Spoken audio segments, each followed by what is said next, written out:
This week's episode is brought to you by HelloFresh. With HelloFresh, you get fresh, pre-measured ingredients and mouth-watering seasonal recipes delivered right to your door. HelloFresh lets you skip those trips to the grocery store and makes home cooking easy, fun, and affordable. And it's why it's America's #1 meal kit. HelloFresh cuts out stressful meal planning and grocery store trips so that you can enjoy cooking and get dinner on the table in 30 minutes or less. Eating healthier has never been easier, with low-cal, carb-smart, vegetarian, and pescatarian options every week. And no matter what you choose, every single recipe is packed with fresh produce sourced directly from farmers. We have personally loved HelloFresh. It kept us from falling into boring food ruts and just making the same thing over and over again. And now that I'm moving decisively in the direction of nearly almost vegetarian, I'm never going to give up seafood, but I'm trying to be vegetarian, the veggie options are healthy and delicious. So go to hellofresh.com/revolutions10 and use the code revolutions10. That's revolutions10. That gets you 10 free meals, including free shipping. That again, go to hellofresh.com/revolutions10 and use the code revolutions10 for 10 free meals, including free shipping.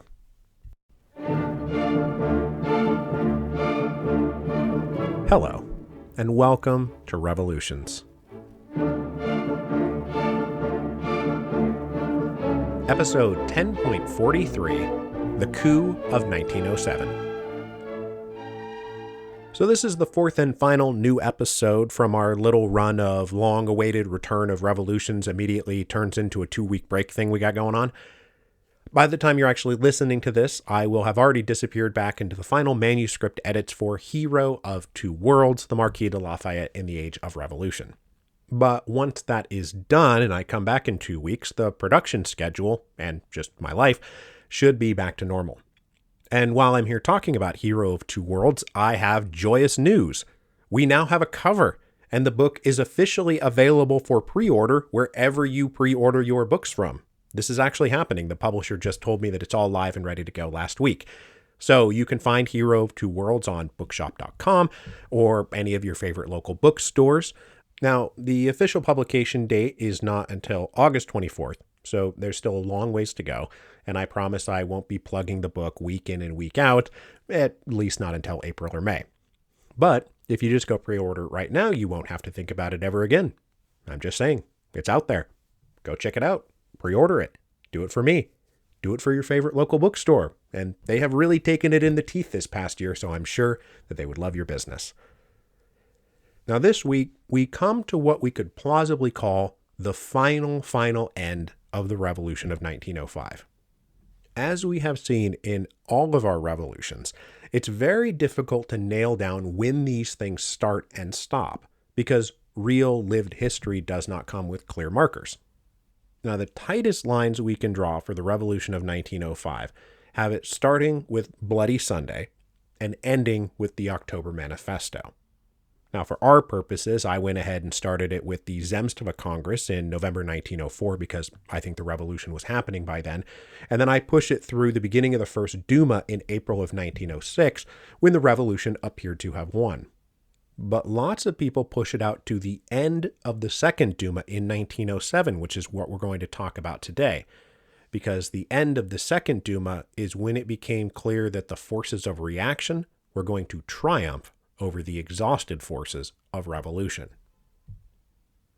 As we discussed last week, Prime Minister Stolypin had about 6 months to work with a free hand to get as much of his reform program in place before the elections to the Second Duma commenced at the beginning of 1907.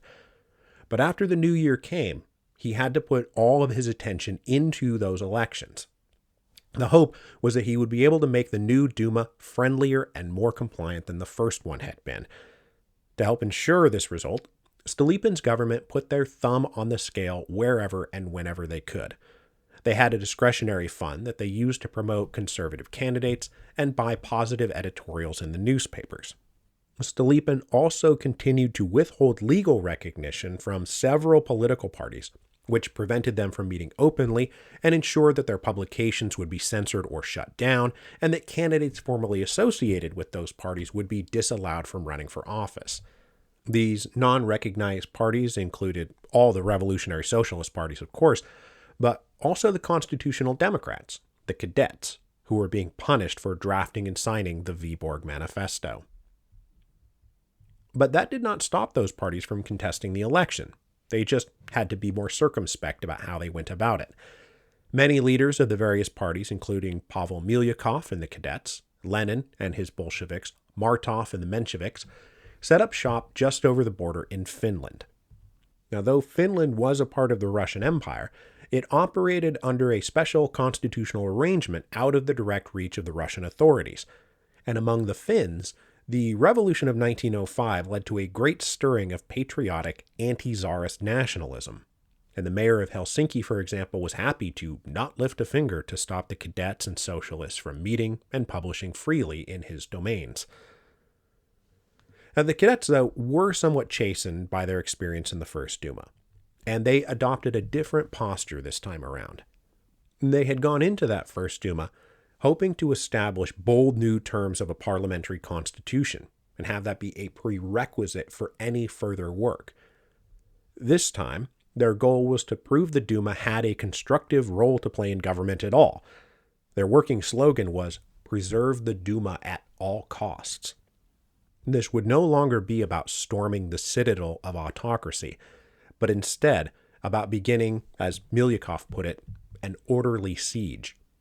They would advance and take positions carefully, without risking the Tsar's wrath or convincing him the Duma needed to not just be dissolved, but abolished.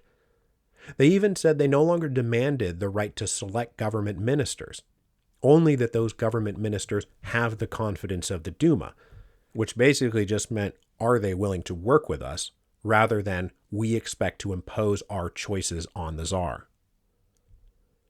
But this strategy would be made difficult by some of the colleagues who would soon be joining the cadets in the Second Duma.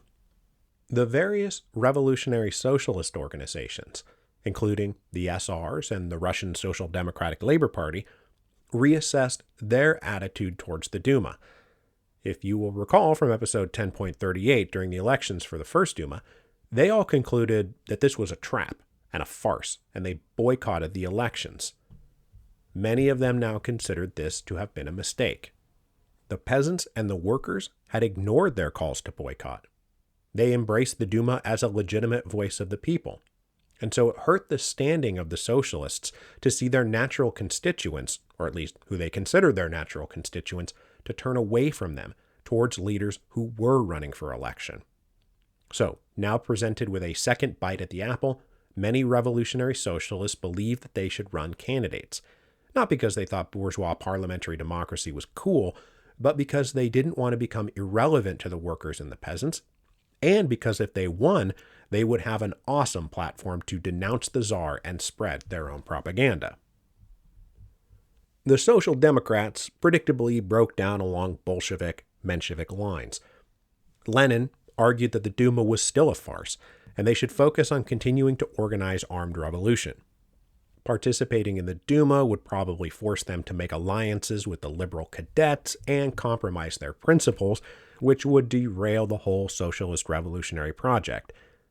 The Bolsheviks wanted to look to their bomb-throwing cousins amongst the SRs as their most natural allies moving forward. And as we will discuss when I get back, they also wanted to embark on a policy of expropriation, which is to say, become bank robbers. Meanwhile, guys like Martov, Axelrod, Plekhanov, and the other Mensheviks encouraged participation in the Duma. And after winning majority control of the Russian Social Democratic Labor Party at a party congress in the spring of 1906, their view became the official party view. With democratic politics now somewhat in force, they should begin the long-awaited process of turning themselves into a legal political party modeled on the German Socialist Party. They should run candidates, organize out in the open, and cultivate a mass movement. This had, after all, been the plan going all the way back to the 1890s. Lenin and his supporters scoffed at their naivete. They were not a legal party. They could not operate out in the open. The state was handing out Stolypin neckties and shutting down their presses and arresting their members.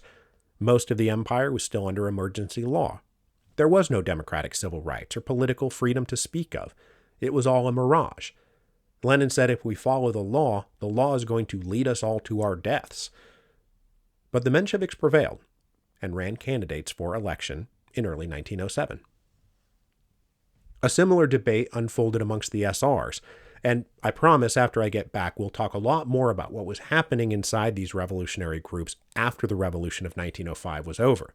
But inside the SRs, there was a break between so-called popular socialists who wanted to run for election and represent the peasants, and then on the extreme other side, maximalists who wanted to focus on armed revolution, keep up the terrorist campaign, and continually expand their target list. So the SR coalition saw factions break off in either direction, one towards legal politics, the other running as fast as they could in the other direction. The Central Committee of the SRs, though, decided that they should run for seats themselves, though obviously on a platform of aggressive land reform, not, socialist revolution. The elections for the Duma unfolded in two stages over January and February 1907, and the results shocked everyone. The cadets really took it in the chin. They dropped from about 185 seats in the first Duma to only about 100 in the second. But those losses did not shift to the conservatives, despite the government's money, influence, threats, and bribes. When the final returns came in, there weren't but 10 or 20 true right-wing delegates. Instead, cadet losses went almost entirely to the radical left.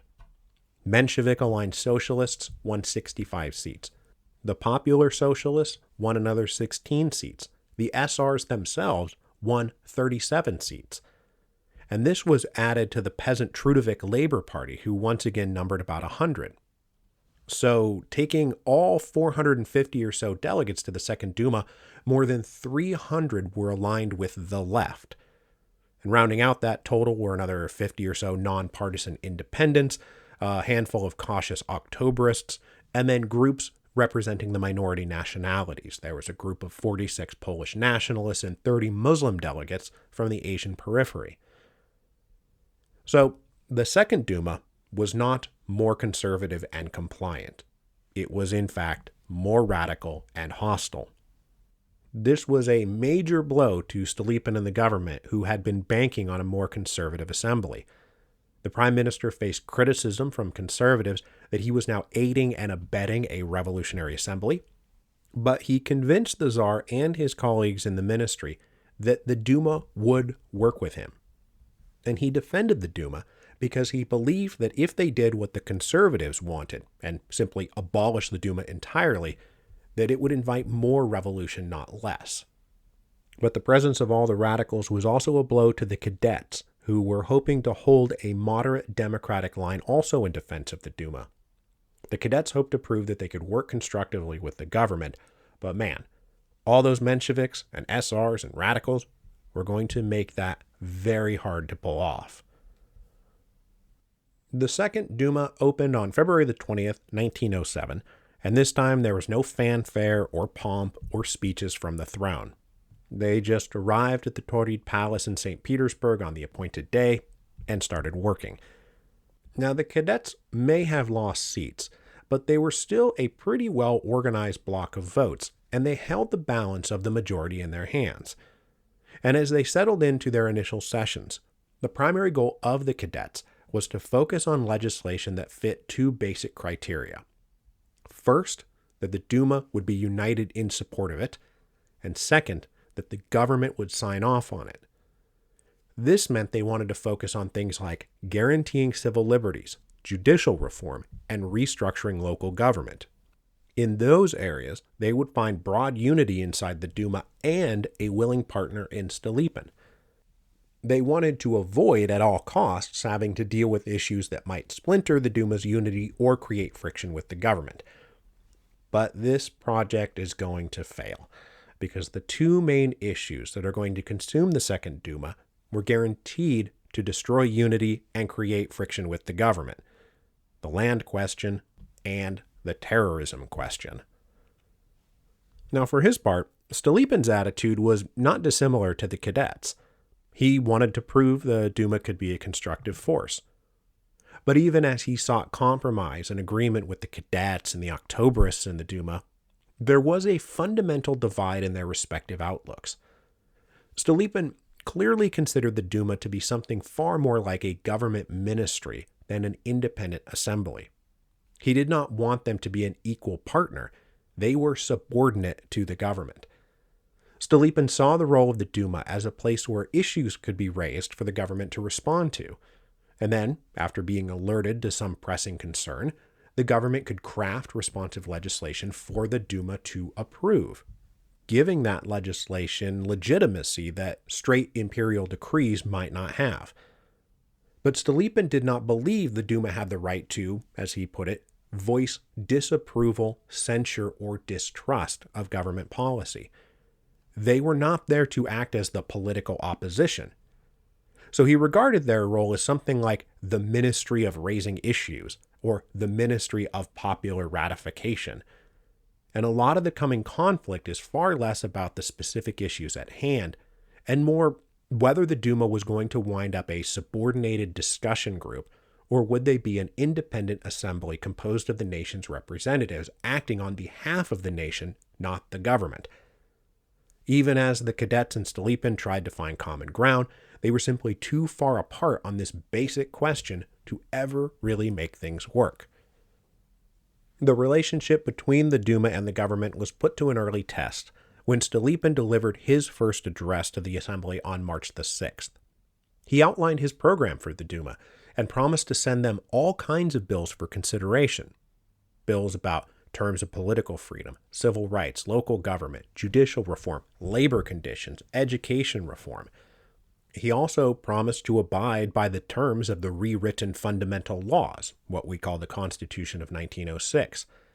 He promised to submit to the Duma all the decrees that had been passed since July, including his momentous land reform decree, for their review and approval. But while many in the chamber liked what they heard, a young Menshevik delegate responded by getting up and attacking Stolypin and the government and the entire state of the empire. Autocracy still reigned everywhere. Emergency laws were the rule, not the exception. The police abused their powers. Landlords oppressed peasants. This led to follow-up speeches that were equally accusatory and rancorous. Stolypin responded by standing up and saying that he made no apologies for doing his duty, for maintaining peace and order and combating violent revolutionaries. And while he had every intention of working with the Duma, as he just said in his speech, he would not tolerate deputies using the Duma's platform to encourage sedition and revolution. He said, "Such attacks aimed at paralyzing the government, they all amount to two words addressed to the authorities: hands up."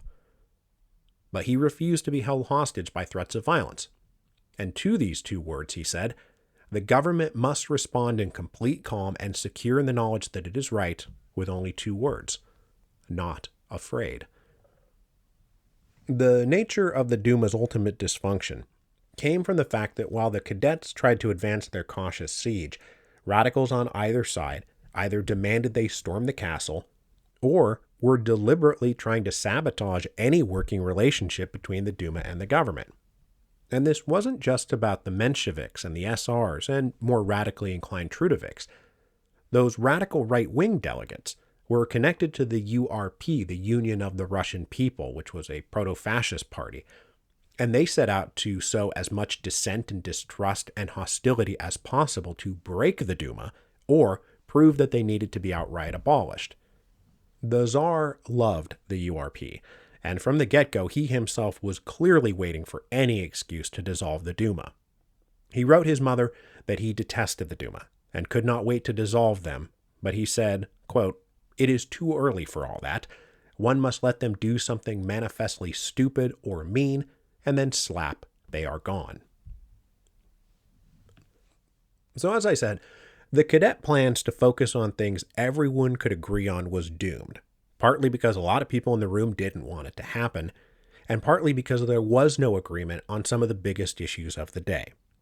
Like, for example, the land question. As we discussed last week, the land question was especially fraught because Stolypin made it clear he was not going to compromise on his vision for turning Russia into an empire of independent farmers. He expected the Duma to approve it. But the Mensheviks and the SRs and the Trudoviks were determined to expropriate land and hand it out to the peasantry, either communalizing it or nationalizing it, but not privatizing it. So the cadets successfully stymied efforts to even form a committee to address the land question until April the 5th. But they couldn't hold it off forever, and in early May, 3 different proposals emerged from that committee, all of which rejected Stolypin's privatization plan. On May the 9th, the Duma voted to endorse in principle large-scale land expropriation, which Stolypin staunchly opposed. The very next day, the prime minister came down and delivered a speech imploring them not to go down this road, that large-scale expropriation would be the ruin of the empire.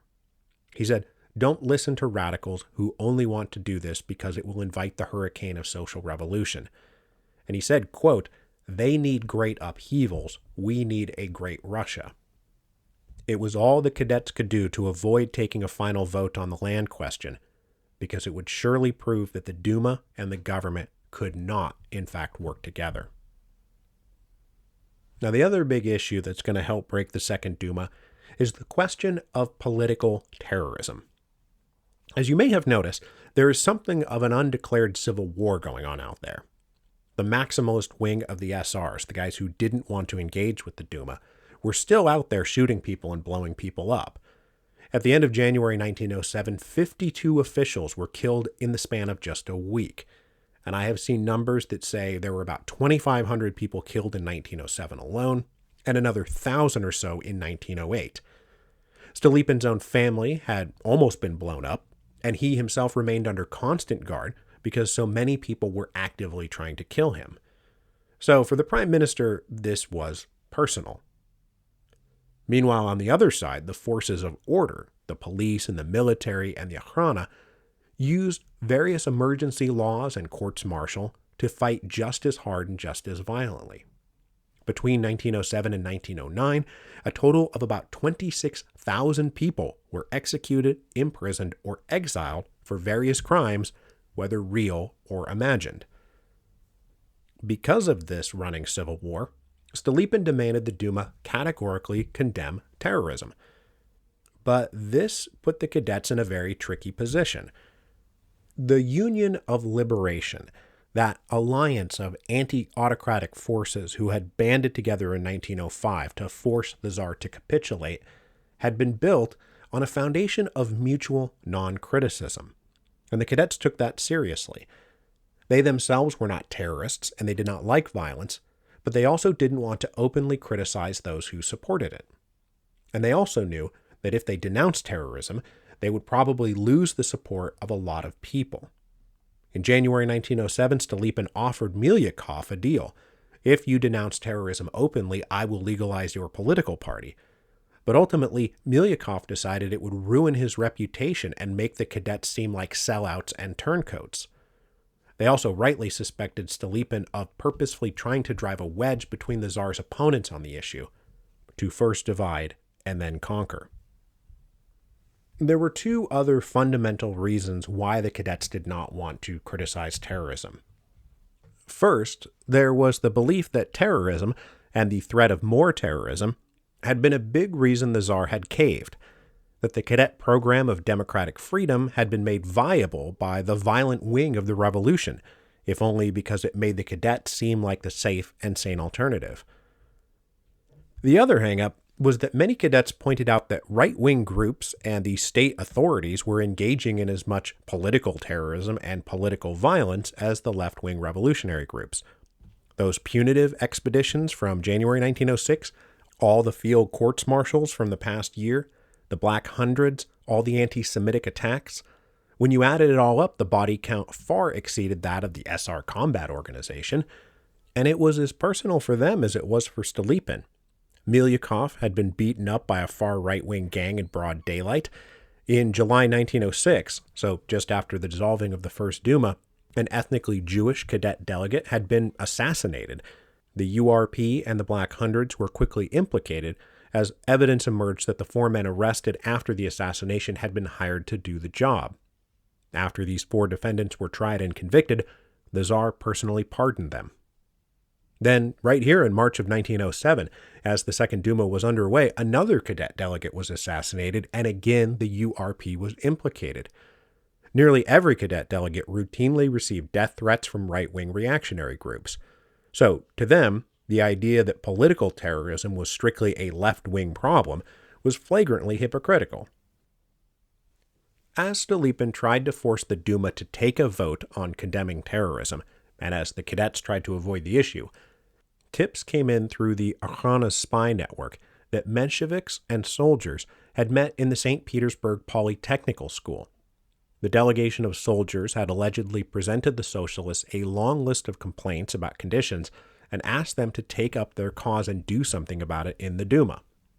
The authorities also now had in hand a paper written by a Bolshevik encouraging the Social Democrats to take up the cause of the soldiers, invite representatives from the Army and Navy to meet at party headquarters, and form a concrete alliance. The basis of that alliance would be if the government ever sought to expel socialist delegates from the Duma, that the Army would rise up and come to their aid. The government then got a further tip that on May the 5th, delegates and soldiers would be meeting together at the home of a Menshevik. So, that night, the police raided that home and detained 35 deputies that they found there. But they did not find any soldiers, nor any incriminating paperwork that would serve as proof that they were engaged in some kind of revolutionary military conspiracy. On May 7th, Stolypin then came down to answer questions about the mistreatment of these deputies. The authorities had violated their rights and privileges and immunities, and he said that the police had dug up even more incriminating evidence, but nothing more was said about it for several weeks. In fact, no further action was taken until Stolypin concluded the Second Duma was never going to approve his land reforms or take a firm stance on terrorism. So the Second Duma had to go the way of the First Duma, and he needed an excuse to dissolve them. On June the 1st, Stolypin addressed a closed-door session. He announced that the government had reviewed evidence linked to the raid and that the St. Petersburg prosecutor was ready to bring charges against at least 16 Menshevik delegates, and they needed to interview dozens more. But to do all of this, they needed the Duma to expel 55 socialist deputies to clear a path for the investigation and the charges. This was an incredibly provocative demand, for the Duma to straight up expel delegates and hand them over to the authorities for punishment just because the government asked them to. So the Duma voted to form a committee and look into the affair, and they worked around the clock for the next 36 hours. But by the end of June the 2nd, they still weren't ready to make a final decision because the members of the committee had found lots of exaggerations and dubious claims about the evidence. It was long on accusation and short on evidence. The committee came to the conclusion that there was probably not a real military conspiracy, at least not anything like the government was claiming, and that it was all extremely circumstantial and flimsy. That same evening, a small delegation of cadets met with Stolypin to work out some kind of compromise. Stolypin said there could be no compromise. He said, expel the 55 socialists and free the Duma from their taint. He helpfully pointed out that expelling the socialists would give the cadets an even stronger working majority. But the cadets said, if we did that, we wouldn't be able to look each other in the eye. If we expel our colleagues and hand them over to the police just because the government demands it, we won't be able to look anyone in the eye. So Stolypin told them, well, I hope to meet you all in the Third Duma. It's obvious in retrospect that this was all a strategy to either bring the Duma to heel or to serve as a pretext for dissolving them. The Tsar certainly expected the latter. He wrote Stolypin on that same June the 2nd, I waited all day long with impatience for notification from you that the dissolution of the accursed Duma had been completed. But at the same time, I feel in my heart that things are not moving along smoothly and are being dragged out. This is intolerable. The Duma must be dissolved tomorrow on Sunday morning. It is necessary to display decisiveness and firmness to Russia. The dispersal of the Duma is now the right thing to do and vitally necessary. There must be no delay. Not 1 minute of hesitation. God favors the bold. The Tsar did not have to wait much longer. That night, the police rounded up and arrested about 200 people, including the 16 Mensheviks most implicated in the alleged plot. Then at 6 a.m. on Sunday, June the 3rd, 1907, the placards went up all over St. Petersburg announcing the dissolution of the Duma. The Tsar's accompanying explanation said that this was done, quote, to our regret, which, haha, yeah, right. He also said radical Duma members had, quote, the intention of increasing unrest and promoting the disintegration of the state. He specifically pointed out the participation of a group of elected delegates in a plot to overthrow the government, which he called, quote, an action unprecedented in the annals of history, which, haha, no it's not. As before, the dissolution of the Duma was accompanied by an announcement that a new Duma, a third Duma, would convene in November 1907. The Duma as an institution would not be abolished. But to ensure the third Duma would not be like the first two, the announcement said the electoral laws had been rewritten to ensure men of virtue and wisdom were returned. And you know what that means. The distribution of seats and the process of election were completely changed. Most cities were no longer treated as independent entities, but absorbed into the surrounding rural areas to stop urban liberals from winning seats. Wealthy landowners were awarded many, many more seats. Poor rural villages were given many, many fewer. They also straight up eliminated about 100 seats that were awarded to minority nationality communities on the periphery of the empire. The Third Duma was designed to be an all-Russian affair. And finally, the election was now going to be a three-stage process to ensure that by the third and final stage, the only electors left choosing the actual delegates would be the wealthiest landowners in Russia. Because of the abrupt and unilateral rewriting of the election law that accompanied the dissolving of the Second Duma, we call this moment the Coup of 1907, or Stolypin's coup. It wasn't just about calling a new election, but about arbitrarily rewriting the fundamental laws of the empire to eliminate political opposition. And to be very clear, the electoral process was something that was written into the fundamental laws. And the thing is, Stolypin couldn't even appeal to Article 87, that provision that said the Tsar could rule by decree when the Duma was not in session, because Article 87 explicitly excluded changes to the fundamental laws from the list of things the Tsar could issue decrees about. All the government could appeal to was the Tsar's historic authority and the vague claim that, well, he rewrote the fundamental laws so he could rewrite them again as he saw fit. Except he had literally written into the fundamental laws that he was no longer allowed to do that. This was one of the core parts of pure absolutism that was supposed to have been jettisoned as a result of the revolution of 1905. And it is why this moment right here in June of 1907 is considered the final end of the revolution of 1905. Because by arbitrarily and unilaterally rewriting the electoral law, the Tsar was reasserting the principle of absolutism. And he got away with it. So how did Nicholas get away with it? How did Prime Minister Stolypin pull this off? They were brazenly flouting the verdict of the Revolution of 1905 and daring anyone to stop them. Well, they got away with it because the people of Russia were, by now, sinking into apathy, despair, resignation, and hopelessness.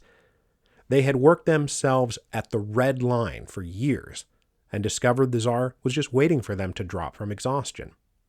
The police and the Okhrana continued to round up people and shut down presses and exceed their authority without constraint or punishment. Over the course of June the 3rd and the week that followed, about 600 total people were arrested and taken into custody in St. Petersburg, with similar raids unfolding in other urban centers across the empire. But there were no riots or strikes or protests in response. The army in St. Petersburg had been put on alert, but they never had to leave their barracks. There was just a collective, depressed resignation. One of the overarching lessons of the Revolutions podcast, and probably the history of Rome too for that matter, is that rulers can do whatever they want with the power that they wield if nobody stops them. All the laws and constitutions and statutes and norms and rules in the world are not going to stop them. And here in Russia in 1907, that's exactly what we're watching happening. Russia's temporary drift towards constitutional government was stamped out. Absolutism was reasserted. But one of the other overarching lessons of the Revolutions podcast is that there is often a price to pay for such brazen and naked abuse of power. So we will leave it there. When we come back on February the 14th, we will push out into the space between the Revolution of 1905, which is now considered over and done with, and the coming Revolution of 1917. But between now and then, I have to go back to work on Hero of Two Worlds. I just got the manuscript back about an hour ago, right before I started recording this. So let me remind you one last time that it is actually out there and available for pre-order, even though technically the manuscript isn't done yet. But go pre-order it if you want, and I'll see you back in a couple weeks.